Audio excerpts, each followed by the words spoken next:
Good morning. It's Eve from Thrive here, clinical nutritional therapist and associate naturopath.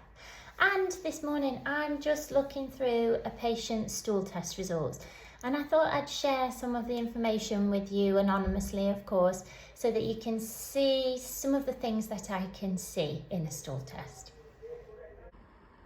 So you'll have to excuse the fuzzy visual. This is just videoing my laptop.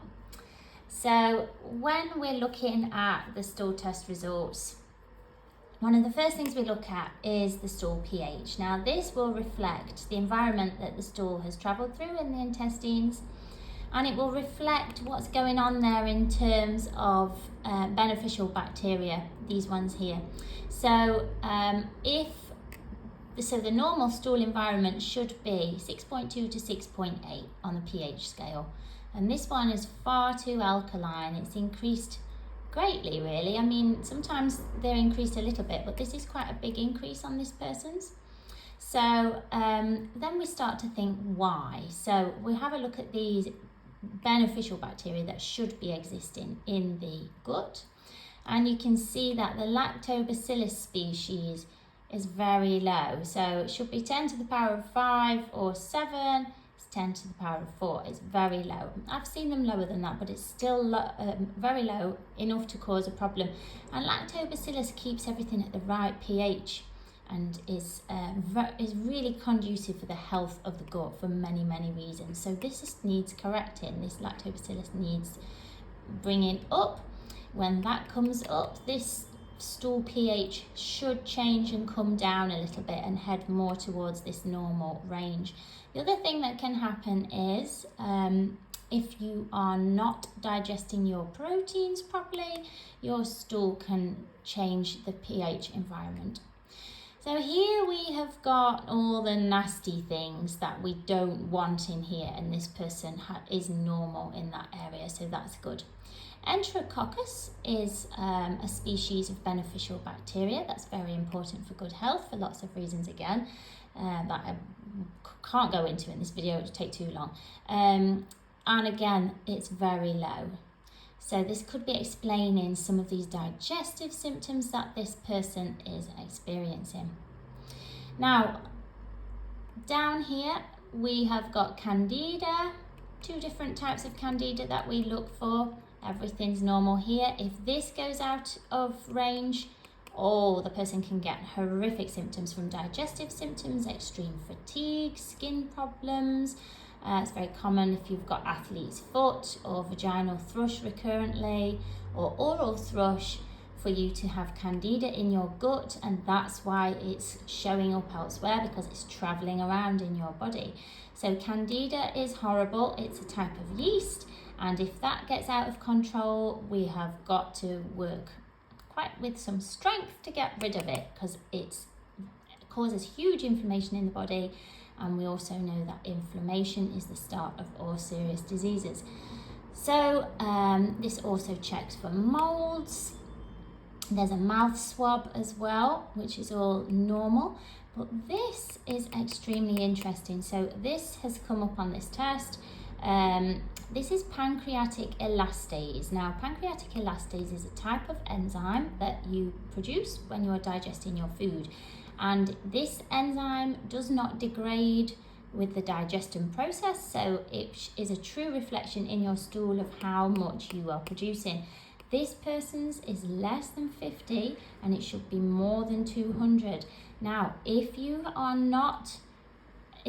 pancreatic elastase is a reflection of all your pancreatic enzymes. So there's lots of pancreatic enzymes to protein, fats, proteins and carbohydrates. Now, if this is low, you can have a terrible time with your digestive system. You can have to shoot to the toilet straight after you've eaten, have horrific diarrhea, stomach pains, massive amounts of bloating.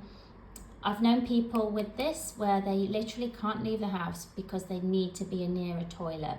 You will find it worse if you eat fatty foods and sometimes proteins as well. You'll also find if you're not giving off enough enzymes from your pancreas to digest your fats, then you will be low in fat-soluble vitamins that need fats to bind to in the body to store away, such as vitamin D, vitamin A, vitamin E and vitamin K. So you also might find that you get very dry skin, dandruff, get bumpy skin on the back of your arms, those little lumps like chicken skin, that's really annoying. You might find that at night when you're driving, you can't see very well, you have night blindedness, because these are things that fat-soluble vitamin deficiency of certain types can cause. And tiredness, if your vitamin D goes very low, you can get extremely fatigued, extremely tired, and you can get bone pain as well, because vitamin D is essential for keeping strong and healthy bones. So all sorts of things can manifest from having low pancreatic enzymes. So in this person's chart, although there's nothing nasty in there, there's no yeasts, there's no molds, there's no bad bacteria, I can see clearly how I can help this person. I can help this person start to pump out the right amount of enzymes to digest their food properly, to cope with fats.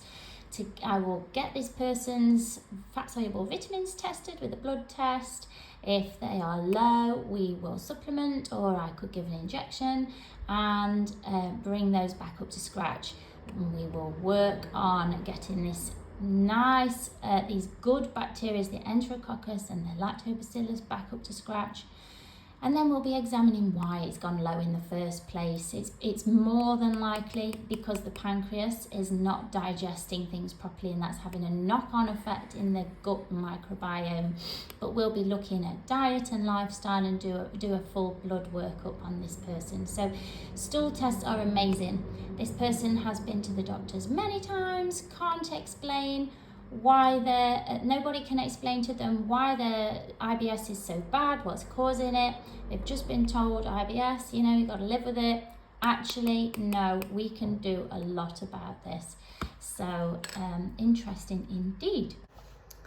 So stool tests are brilliant. I love them. When you do them, I don't see your poo. You do it in a pot and send it to the laboratory. I just get all the information back. I can't recommend them enough. It's like a visual 3D scan of your body. I mean, this person's was just quite a basic test. There's a lot more that you can test on a stool test. But I spoke with this person about their budget, and we did the very essentials that we needed to do. We can also check for leaky gut, can check for H. pylori, check for all sorts. So if you are getting IBS and you really want to get to the bottom of what's going on and you fancy doing a stool test, then get in touch. They're not cheap, but they're worth doing because you get the answers. And I always say to people, test, don't guess, because then we know. And ultimately that will save you money in, just watch me calling it, what's it called? Process of elimination. It's better than a process of elimination, which can take longer and cost more money. So that's it from me today. I hope you have a wonderful day. Goodbye.